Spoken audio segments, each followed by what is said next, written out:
അതെ, ഞാൻ നിങ്ങളൊരു കാര്യം കാണിച്ചു തരട്ടെ. ഇത് നമ്മുടെ വീടിൻ്റെ തൊട്ട് താഴത്തുള്ള പള്ളി വക ഒരു കെട്ടിടമാണ് കേട്ടോ. ഇവിടെ ചെറിയൊരു പാർക്കും കാര്യങ്ങളൊക്കെ ഉണ്ട്. സ്കൂൾ വിട്ട് കഴിഞ്ഞ് കഴിയുമ്പോൾ പിള്ളേരൊക്കെ സാധാരണ ഇതിലേ കളിച്ചിട്ടാണ് കേട്ടോ വീട്ടിൽ പോവാറ്. ഇത് കണ്ടോ, ഇതാണ് ഞാൻ പറഞ്ഞ സംഭവം. ഒരു കുഞ്ഞു ബുക്ക് സ്റ്റാൾ പോലെ അല്ലേ, ഒരു വീടിൻ്റെ ആകൃതിയിൽ അത് എഴുതി വെച്ചിരിക്കുന്നത് കണ്ടോ. ഒരു ബുക്ക് എടുക്കൂ, ഒരു ബുക്ക് കൊണ്ടുവരൂ. ഇതിങ്ങനെ പൊതുവായിട്ട് വെച്ചേക്കുന്നതാണ് കേട്ടോ. കുട്ടികൾക്കൊക്കെ വായിക്കാൻ അവിടെ നിന്ന് എടുത്തുകൊണ്ട് പോവാം. പ്രത്യേകിച്ച് പൈസ കൊടുക്കേണ്ട ആവശ്യമോ അങ്ങനെയൊന്നുമില്ല. ഇനി നിങ്ങൾ വീട്ടിൽ വായിച്ചു കഴിഞ്ഞ സംഭവങ്ങളൊക്കെ ഉണ്ടെങ്കിൽ നമുക്ക് തിരിച്ചവിടെ കൊണ്ടുവയ്ക്കാം. നല്ലൊരു ഐഡിയ അല്ലേ? നമ്മുടെ നാട്ടിൻപുറത്തും ഒക്കെ ഇങ്ങനത്തെയൊക്കെ വരണമല്ലേ. പണ്ടത്തെ ലൈബ്രറികളും ഒക്കെ ഉണ്ടല്ലോ നാട്ടിൽ. എനിക്ക് വായന ഭയങ്കര ഇഷ്ടമായിരുന്നു കേട്ടോ ചെറുപ്പത്തിൽ. അതിൻ്റെ പേരും പറഞ്ഞ് ഞാൻ വീട്ടിൽ കുറേ മമ്മീനെയും പപ്പേനെയും പറ്റിച്ചിട്ടുണ്ട്. വായന ഇഷ്ടമാണ്, കഥകൾ എഴുതുമായിരുന്നു. കഥകളൊക്കെ മത്സരങ്ങൾക്കൊക്കെ പോകുമ്പോഴേ എനിക്ക് അതിന് വേണ്ടിയിട്ട് പ്രാക്ടീസ് ചെയ്യണമെന്നൊക്കെ പറഞ്ഞ് മനോരമയും മംഗളവും ബാലരമയൊക്കെ ഞാൻ വാങ്ങിപ്പിക്കുമായിരുന്നു കേട്ടോ. അത് ഓർക്കുമ്പോൾ ഇപ്പോൾ ചിരി വരുക.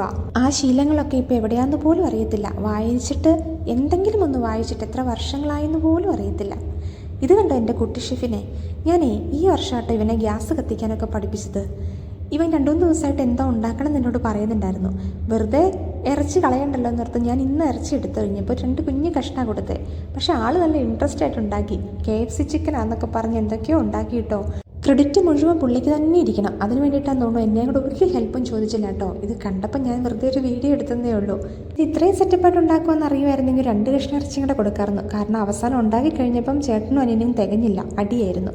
എന്നാൽ പിന്നെ ശരി, പിന്നെ കാണാവേ.